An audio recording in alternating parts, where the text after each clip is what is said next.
Sa Hidden Sand Village, isang batang lalaki na si Sasori ay nawala ng mga magulang dahil sa isang kalunos-lunos na insidente na nag-iwan sa kanya sa pangangalaga ng kanyang lola, Cheo.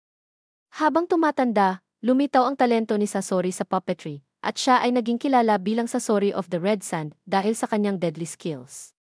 Ang kanyang obsession sa paggawa ng perfect puppet ay humantong sa kanyang i-convert ang mga human corpses para maging powerful puppets, kabilang ang third Kazekage.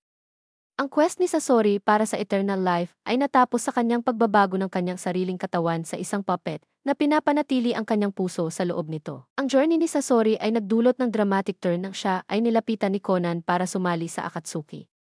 Pagkatapos ng isang labanan na nagpakita ng kanyang ability, siya ay tumanggap ng invitation, at sa wakas ay pinartner siya kay Deidara.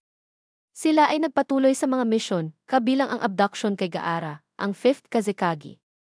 Sa kanilang misyon, si Sasori at Kankuro ay nagharap, madali niyang natalo sa pamamagitan ng kanyang superior puppetry skills.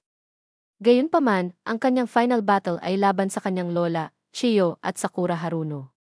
Sa isang poignant twist, si Cheo ay gumamit ng kanyang sariling life force upang pagalingin si Sakura at matrap si Sasori na humantong sa kanyang pagkatalo.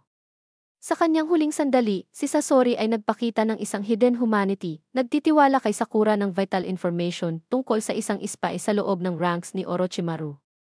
Ang kanyang pagkamatay ay isang moment of redemption dahil pinili niyang mamatay sa mga kamay ng kanyang mother at father puppets, marahil humihiling ng isang form of closure.